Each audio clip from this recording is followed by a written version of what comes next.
تا حالا به یه چارت قیمت نگاه کردین و حس کردین دارین به یه خط خطی کاملا تصادفی نگاه میکنین؟ حرکتی که انگار هیچ منطقی پشتشون نیست. خب چی میشه اگه بهتون بگم که حرفه‌ای‌ها این آشفتگی رو مثل یک کتاب باز میخونن؟ نه، جادو در کار نیست. یه زبان پنهان وجود داره. توی این تحلیل میخوایم با هم یه نمودار قیمت رو کالبد شکافی کنیم و قدم به قدم یاد بگیریم چطور این زبان رو رمزگشایی کنیم. زبانی که روی یه اصل خیلی ساده و در عین حال قدرتمند بنا شده. و سوال اصلی اینه: این نمودار واقعاً یه آشوب غیر قابل پیش بینی از خریدار و فروشنده هاست؟ یا نه یه منطق درونی، یه جور ساعت کوک شده پشت این کندل ها پنهان شده که میشه فهمیدش؟ امروز قرار دقیقاً به جواب همین سوال برسیم. خب برای اینکه به جواب برسیم باید با یه مفهوم پایه شروع کنیم: طیف پرایس اکشن. فکرشو بکنید که هر رفتاری که توی بازار میبینید، از اون فروش‌های هیجانی و سریع گرفته تا دوره‌های کسل کننده‌ای که قیمت هیچ تکونی نمیخوره، همشون روی یه طیف یا یه مقیاس قرار میگیرن. فهمیدن این طیف واقعاً اولین قدم برای خوندن درست یه نموداره. این طیف دو تا سر کاملا متضاد داره. یه طرفش روند شدید رو داریم، یعنی یه حرکت تقریبا عمودی که یه حس اضطرار توی تریدرها ایجاد میکنه. وای باید سوار این مود شم وگرنه جا میمونم. طرف دیگهش محدوده معاملاتی یا همون رنج قرار داره. یه حرکت کاملا افقی که فقط سردرگمی ایجاد میکنه. هیچ کس نمیدونه حرکت بعدی بالا میره یا پایین. و یه قانون طلایی هم اینجا وجود داره. توی یه روند خیلی قوی بیشتر تلاش‌ها برای برگردوندن روند شکست میخورن و توی یه محدوده معاملاتی بیشتر تلاش‌ها برای شکستن و خارج شدن از اون محدوده به جایی نمیرسن. اما خب بازار واقعی که انقدر تمیز و مرتب نیست. نه همیشه یه روند خالص داریم، نه یه محدوده معاملاتی بی‌نقص. اینا حالتهای ایدئال هستن. واقعیت اینه که بازار بیشتر وقتشو توی یه جای آشفته این وسط میگذرونه. و مهارت واقعی یه تریدر دقیقاً همینجاست که بتونه توی این ناحیه خاکستری راهشو پیدا کنه. و حالا میرسیم به یه مفهومی که بهتون قول میدم دیدتون رو به چارت ها برای همیشه عوض میکنه. چی میشه اگه بهتون بگم الگویی که توی چارت روزانه میبینید عیناً توی چارت یک دقیقه‌ای و حتی چارت سالانه هم تکرار میشه؟ بله، به راز فراکتال بازار خوش اومدید. حالا فراکتال یعنی چی دقیقاً؟ خیلی ساده است. یعنی یه الگو خودشو توی مقیاس‌های مختلف تکرار میکنه. اون روند صعودی که شما توی چارت روزانه میبینید، اگه زوم کنید میبینید از کلی محدوده معاملاتی کوچیک‌تر توی چارت ساعتی تشکیل شده. بعد اگه روی یکی از اون محدوده‌ها زوم کنید، میبینید توی چارت دقیقی خودش از روندهای کوچیک‌تری ساخته شده. دقیقاً مثل عروسک‌های ماتریوشکای روسی. الگو داخل الگو داخل الگو. این مثال فوق‌العاده است برای درک این موضوع. سقوط معروف بازار سهام سال 1987 رو یادتونه؟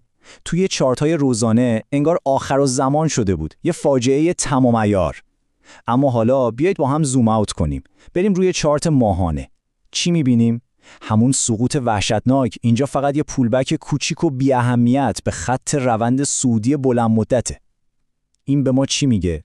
میگه توی تریدینگ کانتکست یا همون زمینه‌ای که بهش نگاه میکنید، یعنی تایم فریمتون، مطلقاً همه چیزه.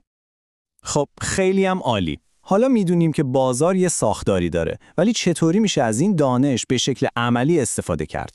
بیایید جعبه ابزارمون رو باز کنیم و بریم سراغ یه روش خیلی ساده و عینی. روشی که با خیلی از تحلیل‌های پیچیده کلاسیک فرق داره.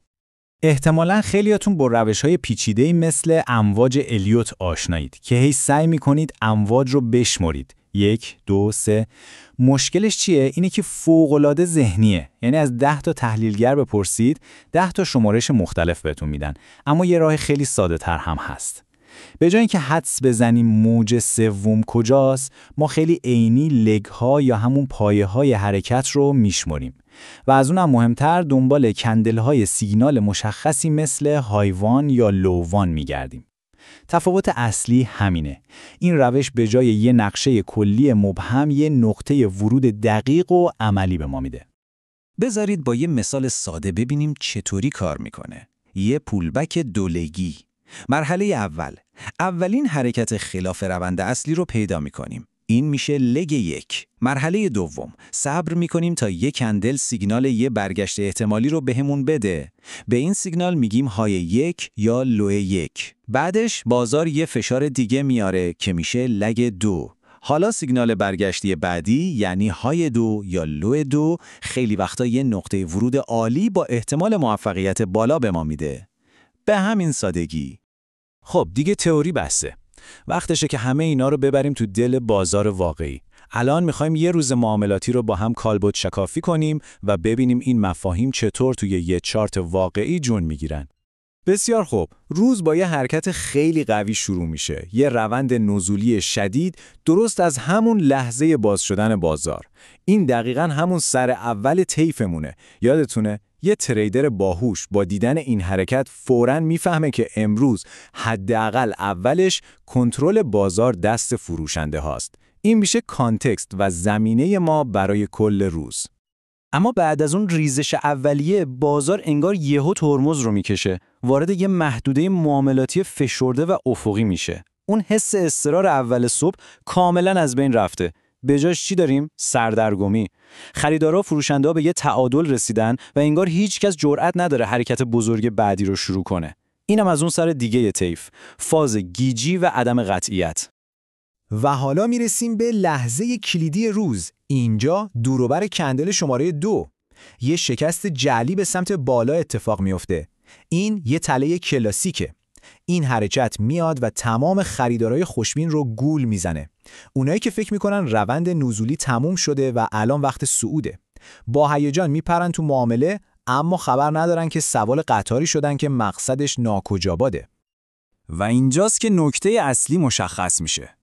برای یه تریدری که کانتکست روز رو فهمیده، این شکست ناموفق یه اتفاق بد نیست، بلکه بهترین سیگنال کل روزه. بیایید تیکا رو کنار هم بذاریم. روند کلی نزولی بود، درسته؟ بازار یه استراحتی کرد، تلاش کرد بره بالا ولی شکست خورد. خب این یعنی چی؟ یعنی به احتمال خیلی زیاد اون نیروی اولیه، یعنی قدرت فروشنده ها داره برمیگرده. این شکست جعلی یه نقطه ورود فوق‌العاده برای معامله در جهت روند اصلی ایجاد میکنه که میبینیم تا کندل شماره 3 هم ادامه پیدا کرده. خب ما روندها رو دیدیم، محدوده های معاملاتی رو دیدیم، در مورد فراکتال ها حرف زدیم، تله ها رو هم بررسی کردیم. اما آیا یه قانون واحد، یه نیروی یک پارچه کننده وجود داره که همه این رفتارها رو به هم وصل کنه؟ بله که وجود داره. بیایید نکات کلیدی رو یه دور مرور کنیم. 1. همه چیز روی یه طیف اتفاق میفته. 2. بازار فراکتاله، پس کانتکست همه چیزه. 3. شمارش لگ‌ها یه ابزار ساده و اوینیه. 4. شکست‌های جعلی سیگنال‌های فوق‌العاده قدرمندی هستند و نکته آخر رو از همه مهمتر، نیروی اصلی پشت تمام اینها یک چیزه، اینرشی یا لختی. و این ما رو میرسونه به آخرین و شاید مهمترین جمله از منبعمون. اینرسی رو درک کنید وگرنه زیرش له میشید. منظور چیه؟ خیلی ساده. بازار تمایل داره کاری که داره انجام میده رو ادامه بده. اگه تو روند دوست داره تو روند بمونه، اگه تو محدوده رنج گیر کرده دوست داره همونجا بمونه. فهمیدن همین واقعیت ساده اساس و جوهر واقعی درک پرایس اکشنه.